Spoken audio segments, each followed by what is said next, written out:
بسم الله الرحمن الرحيم الحمد لله رب العالمين والصلاة والسلام على سيد الأنبياء والمرسلين أما بعد فأعوذ بالله من الشيطان الرجيم بسم الله الرحمن الرحيم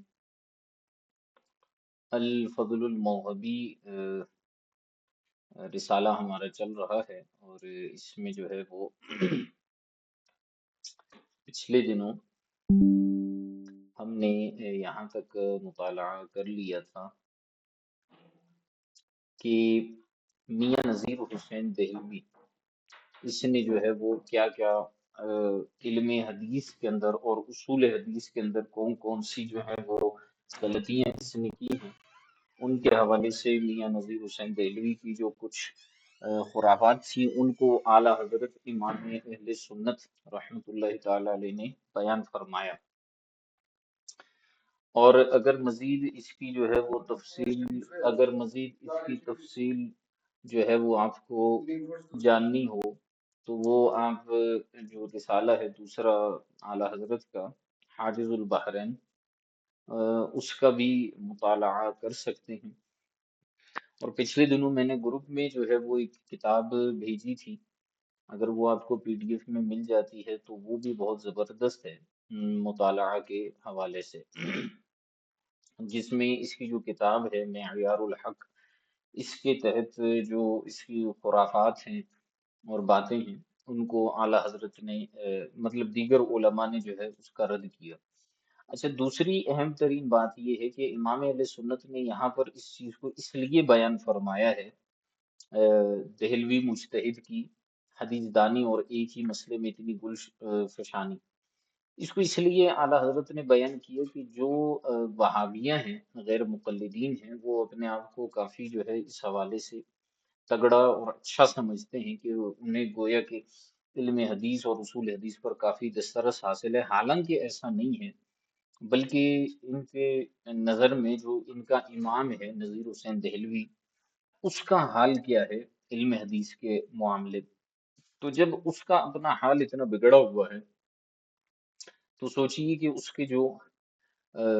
تقلید کرنے والے ہیں، اس کے متبعین ہیں، اس کے اہل محبت جو ہیں، ان کا حال کیا ہوگا۔ یہ مقصد تھا امام اہل سنت کے اس چیز کو بیان کرنا، اور خاص طور پر ان پوائنٹس کے اندر یہ جو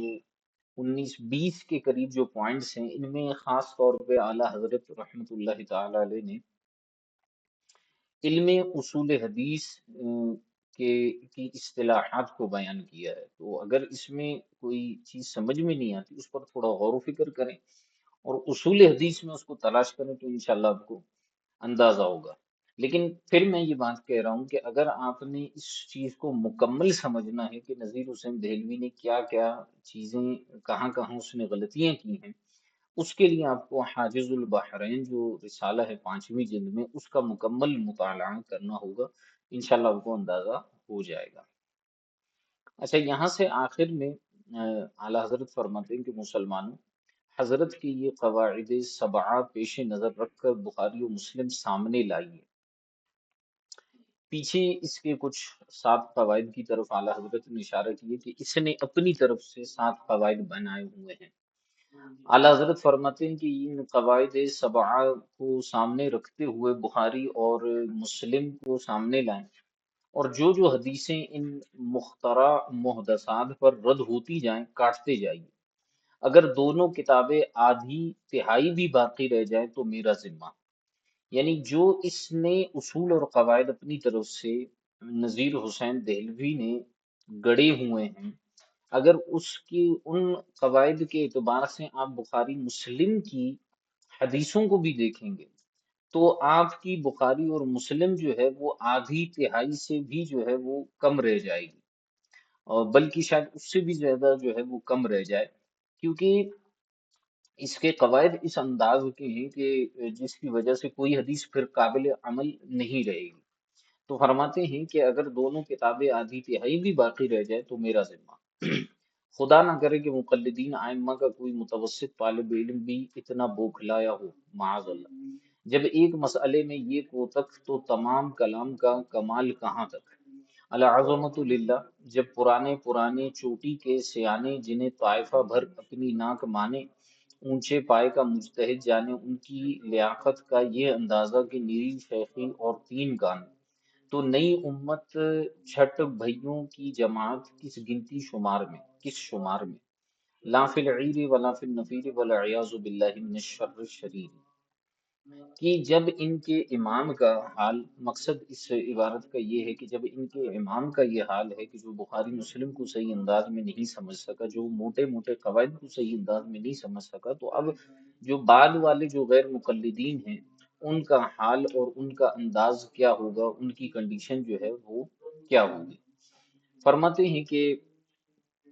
شریر کے شر سے اللہ تعالی کی پناہ، مرزا صاحب و شاہ صاحب کیا عیاذ باللہ ان جیسے بد عقل اور عدیم شعور تھے کہ اس بات احکام شریعت الہی و فہم احادیث رسالت پناہی صلوات اللہ تعالی وسلامہ علیہ کی باغ ایسے بے مہاروں بے خرد نابکاروں کے ہاتھ میں دیتے۔ ان کا مطلب بھی وہی ہے، جو اس کا اہل ہو اسے عمل کی اجازت بلکہ ضرورت، نہ کہ کودنے، نہ اہل بکھاری پھر مجھی مسکات کے ترجمے میں ہلدی کی گراں پائیں اور پنساری بنے۔ اعلیٰ حضرت رحمۃ اللہ تعالی علیہ یہاں پر جو ہے وہ کچھ ضرب الامثال کے ذریعے سے جو ہے یہ چیزیں سمجھا رہے ہیں۔ بہرحال اگر ہم اس کو مختصراً دیکھیں تو اعلیٰ حضرت کا سارا یہاں پر مقصد جو ہے وہ یہی ہے کہ ان کی اپنی جو ہے وہ کج فہمی اور نا اہلی اتنی ہے، اور یہ ہمارے آئمہ جو مجتہدین ہیں اور بالخصوص امام اعظم ابو حنیفہ رحمۃ اللہ تعالی علیہ اور مذہب حنفیہ اس پر جو ہے زبان درازی کرتے ہیں، ان کو اس چیز سے باز آنا چاہیے، اور اللہ تعالی ہمیں اس کے شر سے محفوظ فرمائے۔ اب یہاں پر جو ہے وہ اعلیٰ حضرت نے مزید اسی سے آگے یہ فرمایا کہ جانب برادر، یہ بودی تقلید تو اب بھی رہی، ابو حنیفہ و محمد کی کونا ہوئی بھوپالی بنگالی کی صحیح، یعنی ابو حنیفہ اور امام محمد رحمۃ اللہ تعالی علیہ کی تو انہوں نے تقلید نہیں کی، لیکن انہوں نے صدیق حسن بھوپالی اور اسی طرح کا ان کا ایک اور امام گزرا ہے بنگالی، اس کی جو ہے انہوں نے تقلید کی ان اصولوں کے اندر۔ وائے بے انصافی کی شاہ صاحب اور مرزا صاحب کے کلام کے یہ معنی مانے۔ شاہ صاحب سے مراد جو ہے شاہ ولی اللہ محدث دہلوی، جن کی عبارت جو ہے وہ گزری ہے سوال میں، اور اسی طرح مرزا مظہر جامی جانا رحمت اللہ تعالی علیہ، ان کی عبارتیں جو ہیں وہ سوال میں گزری ہیں۔ تو ان کی عبارتوں کا انہوں نے الٹا مانا جانا کہ احناف جو ہیں وہ حدیث کو چھوڑ دیتے ہیں اپنی رائے اور قیاس کے مقابلے میں۔ تو فرماتے ہیں اعلیٰ حضرت کے وائے بے انصافی کی شاہ صاحب اور مرزا صاحب کے کلام کی یہ معنی مانے اور انہیں معاذ اللہ دائرۂ عقل سے خارج جانے، یعنی یہ جو ہے گویا کہ شاہ صاحب شاہ ولی اللہ محدث دہلوی اور مرزا مظہر جانے جانا رحمت اللہ تعالی علیہ، ان کو جو ہے ان کے کلام کے اپنی طرف سے معنی نکالتے ہیں اور ان کو جو ہے نا وہ دائرۂ عقل سے خارج جانتے ہیں کہ معاذ اللہ ان کے اندر سمجھ بوجھ نہیں ہے اور ہمارے اندر ہی جو ہے وہ سمجھ بوجھ ہے۔ حالانکہ ان دونوں صاحبوں کے ہادی بال بالا مرشد اعلیٰ، دونوں صاحبوں کے آقائے نعمت مولا بیعت، دونوں صاحبوں کے امام ربانی جناب شیخ مجدد الفسانی صاحب اپنے مکتوبات جلد اول مکتوب نمبر 312 میں کیا فرماتے ہیں۔ اب ذرا اس چیز کو سمجھیے گا۔ دونوں صاحب یعنی شاہ ولی اللہ محدث دہلوی اور میاں مظہر جانے جانا، ان دونوں کے جو کلام ہم نے سوال کے اندر بیان کیے تھے وہ آپ دیکھ لیجئے گا کہ ان کا کلام کیا تھا سوال کے اندر۔ انہی کے کلام کو مزید واضح کرنے کے لیے اعلیٰ حضرت رحمت اللہ تعالی علیہ ان کے جو پیر و مرشد ہیں اور ان کے سلسلے طریقت میں آنے والے بزرگ ہیں حضرت مجدد پاک شیخ مجدد الفسانی رحمت اللہ تعالی علیہ، اور ان کا نام تو آپ نے سنا ہوگا، ان کی مکتوبات جو ہے وہ بڑی مشہور و معروف ہیں، مکتوبات جس میں انہوں نے کچھ خطوط لکھے ہوئے ہیں۔ تو مکتوبات شریف کی جلد اول میں اور مکتوب نمبر 312 میں حضرت مجدد پاک رحمت اللہ تعالی علیہ فرماتے ہیں کہ اے مختوم گرامی، احادیث نبوی، ان کے مصدر پر درود و سلام ہو۔ احادیث نبوی تشہد میں اشارہ اشارہ سبابہ کے جواز کے باب میں بہت وارد ہوئی ہیں۔ تشہد کے اندر جو سبابہ والی انگلی ہے اس کے اشارہ کے جواز میں بہت ساری وارد ہوئی ہیں، اور اس باب میں فقہ حنفی کی بھی بعض روایات آئی ہیں۔ اب ذرا اس مسئلے کو سمجھیے گا کہ حضرت مجدد الفسانی رحمت اللہ تعالی علیہ کس چیز کو بیان فرمانا چاہ رہے ہیں۔ حضرت مجدد پاک فرماتے ہیں کہ تشہد میں جو سبابہ کی انگلی ہے، شہادت کی انگلی کی بات نہیں ہو رہی، سبابہ کی جو انگلی ہے اس کی بات ہو رہی ہے، اس کے اندر اس کا جو اشارہ کرنا ہے، اس کے حوالے سے اس کے جواز پر احادیث مبارکہ بہت ساری وارد ہوئی ہے، ٹھیک ہے۔ اور اس باب میں فقہ حنفی کی بھی بعض روایت آئی ہیں، یعنی بعض احناف نے سبابہ انگلی کے اشارے کو جائز قرار دیا ہے تشہد کے اندر، جو کہ ظاہر مذہب کے غیر ہے، یعنی جو ظاہر مذہب ہے فقہ حنفی کا اس کے برخلاف ہیں، یعنی احادیث بھی اس کے برخلاف آئی ہیں، اور جو بعض فقہی روایات ہیں وہ بھی اس کے برخلاف ہیں۔ اور اصل مذہب یہ ہے کہ اشارہ نہیں کیا جائے گا سبابہ کی انگلی سے، بلکہ صرف جو ہے وہ شہادت کی انگلی سے اشارہ کیا جائے گا، اور وہ بھی صرف اسے اٹھایا جائے گا، نہ کہ مزید اس میں اشارہ ہوگا۔ حضرت مجدد پاک فرماتے ہیں کہ اس حوالے سے احناف کی روایات بھی آئی ہیں اور احادیث بھی بہت ساری آئی ہیں، لیکن جو ظاہر مذہب کے غیر میں ہے۔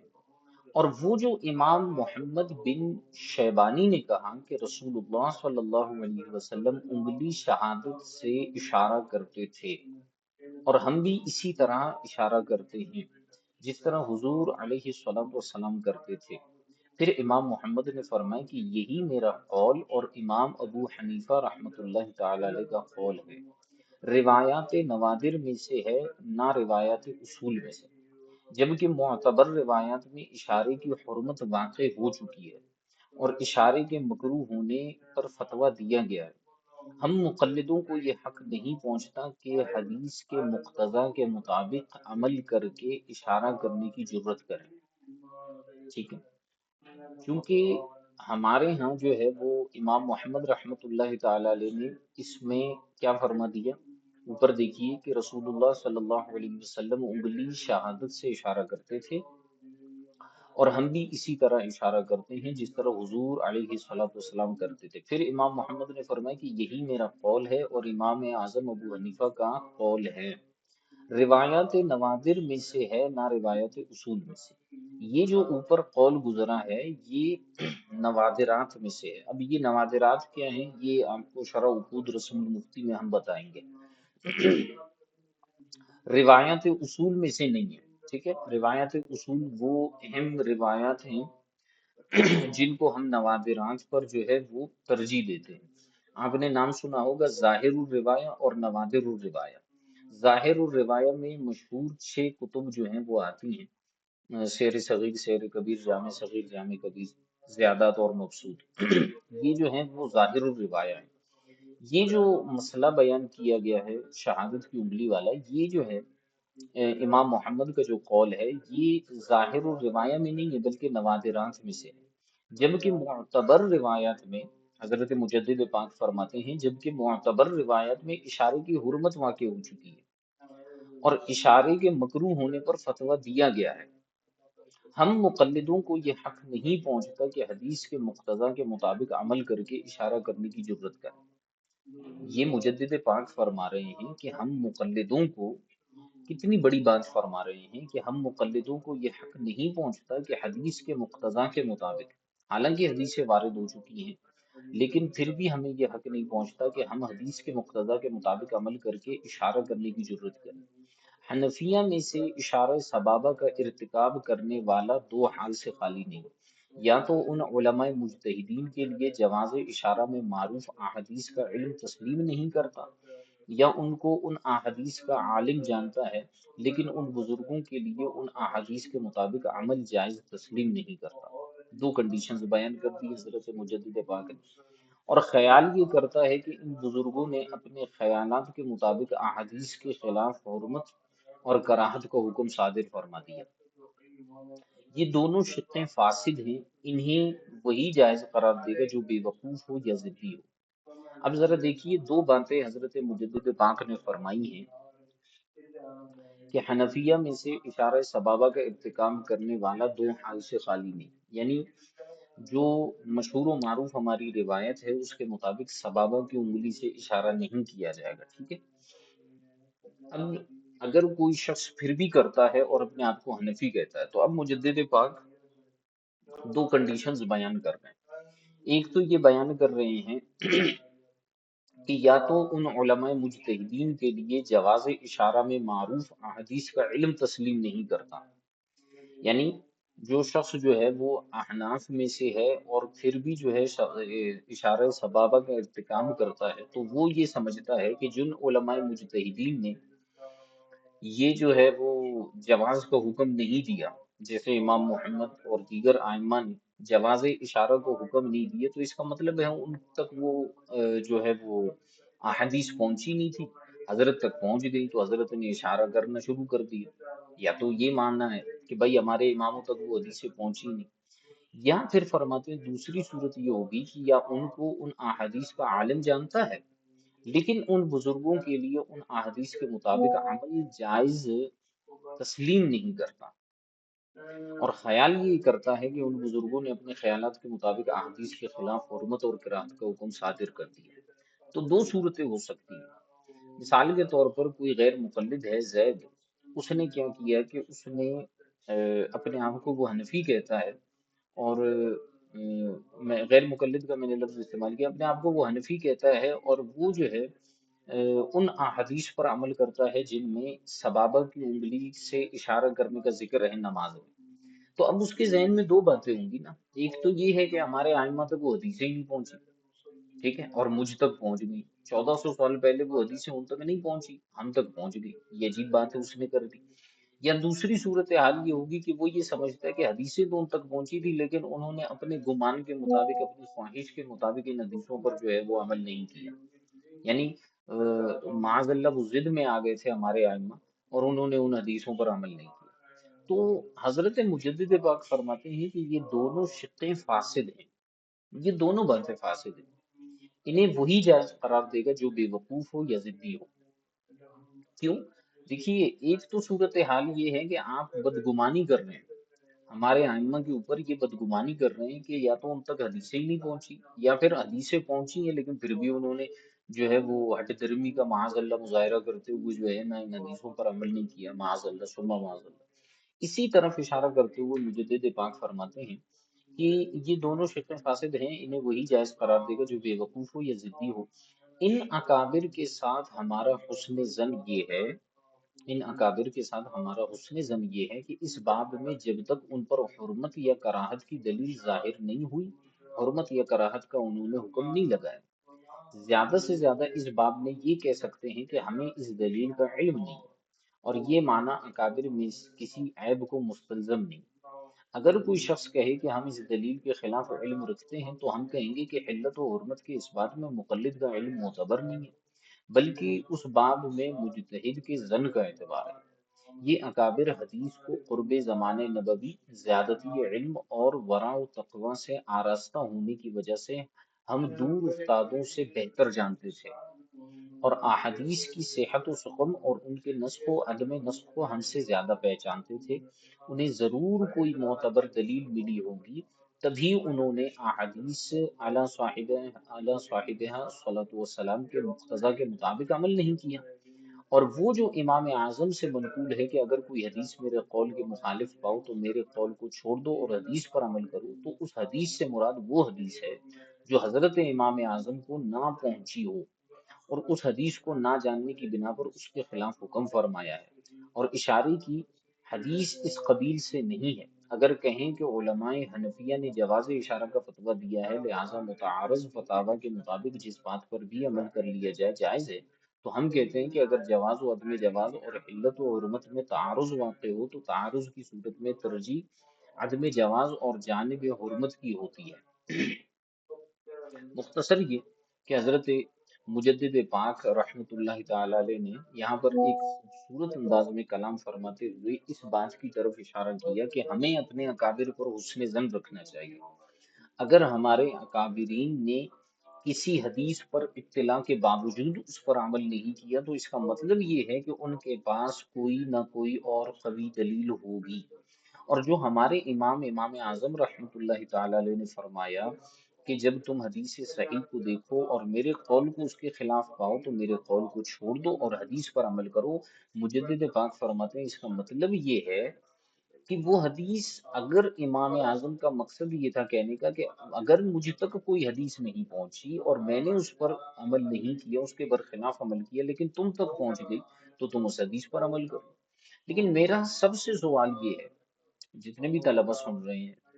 وہ اس بات پر غور و فکر کریں کہ وہ امام، اسی کی طرف مجدد پاک بھی اشارہ فرماتے ہیں کہ امام اعظم ابو حنیفہ جو کہ تابعی بزرگ ہیں، اکثر علماء کے نزدیک تابعی ہیں، بعض نے ان کو تبع تابعی بھی کہا، تو اگر ان کو تابعی مانے یا تبع تابعی مانے، ایسے کیسے ممکن ہے عقلاً کہ ایک حدیث ان تک نہیں پہنچی اور مجھ تک پہنچ گئی، آپ تک پہنچ گئی؟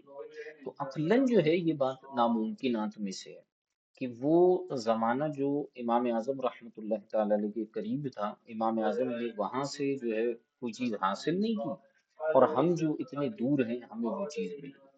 تو لہٰذا مجدد پاک فرماتے ہیں کہ ہمیں اپنے اکابرین پر حسن ظن رکھتے ہوئے یہ دیکھنا چاہیے کہ انہوں نے کسی حدیث پر اطلاع کے باوجود اس پر عمل نہیں کیا تو اس کا مطلب یہ ہے کہ ان کے پاس اس سے زیادہ قوی دلائل موجود تھے۔ اگر قوی دلائل نہ ہوتے تو وہ عمل کر لیتے، ان کو کوئی چیز روکنے والی تو نہیں تھی کہ جس کی وجہ سے وہ اس پر عمل نہیں کر رہے تھے۔ تو یہ یہاں تک جو ہے وہ مجدد پاک کا ایک کلام گزرا، ٹھیک ہے۔ اور یہ کلام لانے کا مقصد اعلیٰ حضرت رحمۃ اللہ تعالی علیہ کا یہ تھا کہ حضرت شاہ ولی اللہ محدث دہلوی اور میاں مظہر جانے جانا کی عبارات کی مزید وضاحت ہو کہ ہماری مراد امام اعظم کا یہ جو قول ہے اذا صح الحدیث فهو مذہبی، وہاں پر صحت سے مراد صحت فقہی ہے، نہ کہ صحت اصول حدیث ہے،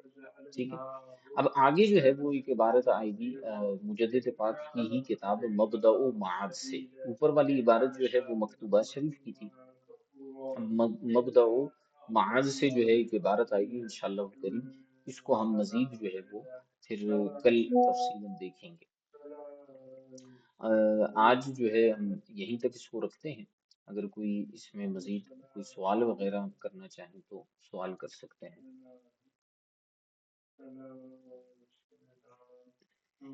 جی ارشاد فرمائیں۔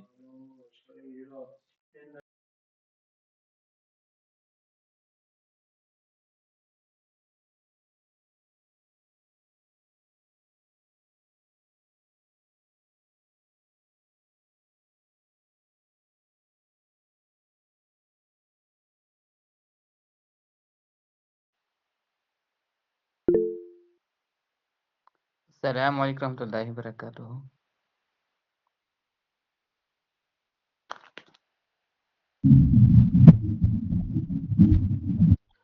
استاد محترم عرض یہ کرنا تھا کہ جب امام اعظم ہمارے امام صاحب نے ہی فرما دیا کہ جب بھی تمہیں کوئی حدیث پہنچے صحیح تو وہی میرا مذہب ہوگی، تو جب کہ ہم یہاں تو ہم بات کر رہے ہیں کہ ان کے پاس کوئی ایسی دلیل پہلے سے موجود تھی، اس کے خلاف عمل کیا۔ اگر کوئی وہابی اس طرح کا مسئلہ وہ کہہ دیتا ہے کہ جب تمہارے امام کے ساتھ، یہاں خود امام آپ کو کہہ رہے ہیں کہ جب بھی کوئی حدیث میں پہنچے گی تو مطلب ہمارا مذہب ہوگی، اتنی حدیثیں ہیں، کیا پتہ کوئی حدیث رہ گئی ہو یا کسی اور کے ذریعے سے ہم تک نہ پہنچی ہو، تو اس کے بارے میں ہم کیا جواب دیں دوبارہ گے؟ آپ اپنا سوال دوبارہ دہرائیے۔ میرا سوال یہ ہے کہ امام اعظم صاحب نے فرمایا تھا کہ جب بھی کوئی صحیح حدیث ہوگی تو وہ میرا مذہب ہوگی، تو حالانکہ امام اعظم خود ان کے ہم جو آپ نے ہمیں بتایا کہ حضور کہ ان کے پاس کوئی نہ کوئی قوی دلیل پہلے سے موجود تھی جو ان کے خلاف آپ نے کام، ایک حدیث کے خلاف اپنے عمل کیا ہے۔ تو اس طرح غیر مقلد اور بھی سوال کر سکتا ہے کہ جب امام اعظم نے بھی یہ اشارہ دے دیا تھا کہ کافی حدیثیں زیادہ ہیں یا بہت سی حدیثیں ایسی ہوں گی میرے بعد میں آئیں گی آپ کے پاس، وہ صحیح حدیثیں ہوں گی تو اس پر عمل تو ہم نے کرنا ہے، تو اس کے بارے ہم کیا جواب دیں گے ان کو؟ نہیں، یہ اشارہ نہیں ہے، یہ بات کو سمجھیے گا، یہ اس بات کی طرف اشارہ نہیں ہے کہ ہو سکتا ہے تمہارے پاس بعد میں جو ہے وہ کوئی حدیثیں پہنچ، سمجھ رہے ہیں؟ یہ اس بات کی طرف اشارہ اصل میں دیکھیں بعض اوقات ایک کلام کرنے والا یہ بات صحیح کے طور پر کہتا ہے، یعنی ایک سمجھے کہ چیلنجنگ انداز میں کہہ رہا ہوتا ہے کہ دیکھو اگر تم تک کوئی ایسی بات پہنچی جو میری اس بات سے زیادہ قوی ہے تو اس پر عمل کر لینا، اور اسی پیچھے پتا ہوتا ہے کہ بھائی اس تک ایسی کوئی قوی چیز نہیں پہنچی۔ جیسے مثال کے طور پر آپ کسی استاد صاحب سے پڑھتے ہیں اور آپ نے اپنے استاد کی بڑی زبردست انداز میں صحبت حاصل کی ہے، کئی سالوں تک صحبت حاصل کی ہے، اور آپ ہر چیز استاد کے اقوال اور ان کے مزاج کے مطابق جانتے ہیں، اور آپ کو معلوم ہے میرا استاد کیا کیا باتیں کر رہا ہے اور کیسی کیسی باتیں کر رہا ہے، ٹھیک ہے۔ اب جب آپ اگلے سیشن میں اپنے شاگردوں کو یہ چیز سمجھاتے ہیں تو آپ کہتے ہیں کہ دیکھو اگر میرے استاد کی کوئی بات جو ہے وہ تم تک پہنچی ہو جو کہ میری بات کے برخلاف ہو تو میری بات کو چھوڑ دینا اور استاد کی بات پر عمل کر دینا۔ اس کا مطلب یہ نہیں ہے کہ ہو سکتا ہے کہ شاید کوئی ایسی بات ہو جو میرے استاد نے مجھے نہیں بتائی اور دیگر افراد کو بتائی، کا یہ مقصد ہرگز نہیں ہوتا۔ یہ اس وقت ہوتا ہے جب آپ کو اپنی صحبت پر جو ہے وہ یقین نہیں ہوتا، لیکن جب آپ کو یقین ہو کہ میں نے جو ہے وہ بچپن سے لے کر بڑھاپے تک جو ہے وہ اپنے استاد کی صحبت اختیار کی ہے، سفر و حضر کے اندر میں نے اپنے استاد کو دیکھا ہے، اس کے مزاج کو میں جانتا ہوں، ہر چیز کو میں جانتا ہوں استاد کے متعلق، تو آپ کو پتہ ہے استاد ایسی بات کر ہی نہیں سکتا جو میری بات کے برخلاف ہو، ٹھیک ہے۔ تو پھر آپ کہتے ہیں کہ اگر میرے استاد کی کوئی بات تمہیں جو ہے میری قول کے برخلاف نظر آئے تو میری بات کو چھوڑ دیں اور استاد کی بات پر عمل کریں۔ اس کا مطلب ہرگز یہ نہیں ہوتا کہ کل کو آپ کو کوئی استاد کی ایسی بات نظر آئے جو بظاہر میری بات کے برخلاف ہو، تو آپ کہیں گے کہ دیکھو یہ جو ہے وہ یہ الٹ کر دیا ہے ہمارے استاد نے، تو لہٰذا ہمیں ان کے استاد کے جو ہمارے جو استاد کے استاد ہیں ہم ان کی بات کو مانیں گے۔ ایسا نہیں ہوگا۔ تو امام اعظم رحمۃ اللہ تعالی علیہ حدیث دانی میں کس لیول پر ہیں یہ ہم نے چار منازل میں بیان کر دیا کہ بڑے بڑے آئمہ محدثین جو ہے وہ تیسرے منزل تک ہیں اور آئمہ مجتہدین چوتھی منزل پر ہیں، اور وہ بھی امام اعظم رحمۃ اللہ تعالی علیہ سے نچلے درجے کے۔ امام اعظم کا مقام و مرتبہ تو بہت اعلیٰ و رفیع ہے، تو جب امام اعظم رحمۃ اللہ تعالی علیہ اس لیول پر ہیں تو آپ اندازہ لگائیے کہ امام رحمۃ اللہ تعالی علیہ کو حدیثوں کا کتنا علم ہوگا۔ اسی لیے امام اعظم رحمۃ اللہ تعالی علیہ اتنی پختگی سے یہ بات فرما رہے ہیں کہ اگر حدیث کو صحیح پاؤ اور میرے قول کو اس کے برخلاف پاؤ تو میرا قول چھوڑ دینا اور حدیث کو لے لینا۔ جبکہ امام اعظم رحمۃ اللہ تعالی علیہ کو اس بات کا بخوبی اندازہ ہے کہ میں نے جمیع احادیث مبارکہ کا یا کثیر کثیر احادیث کا مطالعہ کر کے ان مسائل کو اخذ کیا ہے، لہٰذا بہت مشکل ہے کہ کوئی شخص ان مسائل کے برخلاف جا سکے۔ یہی تو کمال ہے۔ اگر آپ اس پر بھی یقین نہیں رکھتے تو پھر تو ہر مسئلے میں آپ کو شکوک و شبہات پیدا ہوں گے۔ آپ جو ہے وہ زکوٰۃ کے مسئلے میں آئیں گے پریشان ہو جائیں گے کہ کن چیزوں پر ہے کن چیزوں پر نہیں ہے، فطرے میں آ کر پریشان ہو جائیں گے، آپ قربانی میں آ کر پریشان ہو جائیں گے، حج کے اندر پریشان ہو جائیں گے۔ وہ کون سا مسئلہ ہے جس میں اختلافات نہیں ہیں؟ پھر تو آپ جو ہے وہ کسی بھی مسئلے پر عمل نہیں کر پائیں گے، آپ کو ہر جگہ یہی لگے گا کہ ہو سکتا ہے امام اعظم کو کوئی حدیث نہ پہنچی ہو اور امام اعظم نے جو ہے وہ اٹھا کر جو ہے وہ اپنی طرف سے رائے قائم کر دی ہو، کیا پتہ اس کے برخلاف کوئی حدیث ہو، اور لوگ بیان بھی بعض اوقات کر دیتے ہیں حدیثوں کو گھما پھرا کے، پھر تو آپ پریشان ہو جائیں گے جگہ جگہ۔ یہ ہے معاملہ۔ بات آئی سمجھ میں آپ کو؟ جی ماشاء اللہ، بہت خوب سمجھ آئی ماشاء اللہ استاد محترم، جزاک اللہ خیر۔ جی اور کچھ پوچھنا چاہتے ہیں؟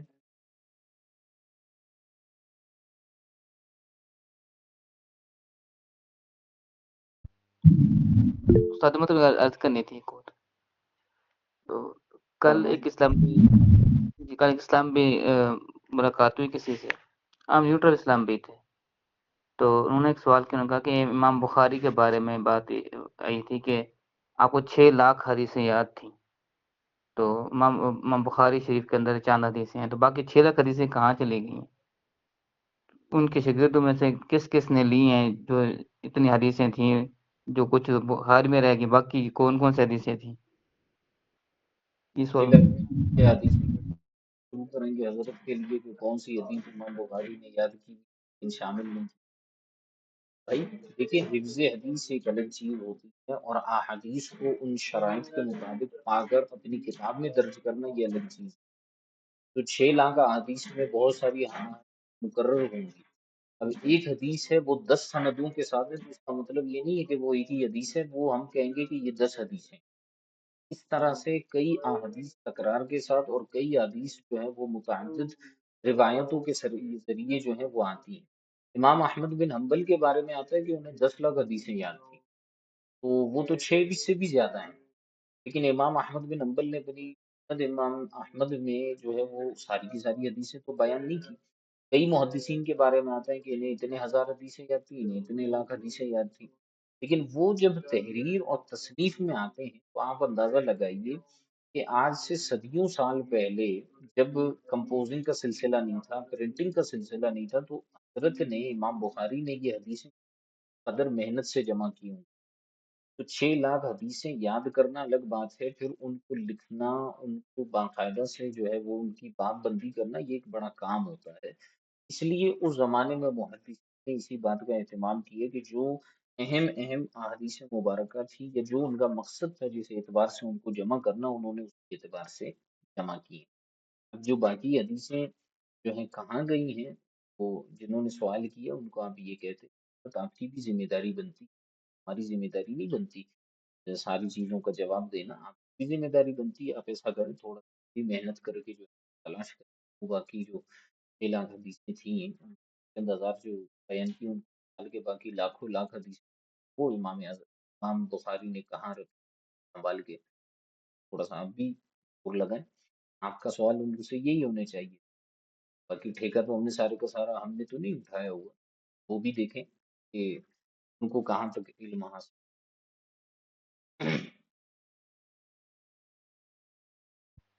جی ماشاء اللہ، بہت اچھے سے سمجھ آیا حضور، جزاک اللہ خیر۔ اور کوئی سوال؟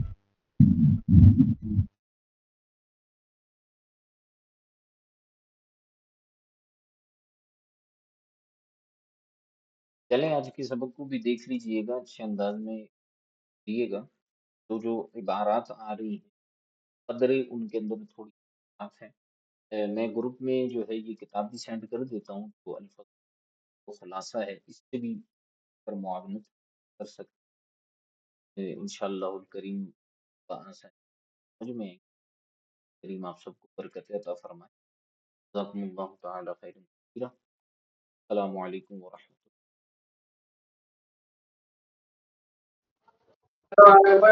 وعلیکم السلام ورحمۃ اللہ۔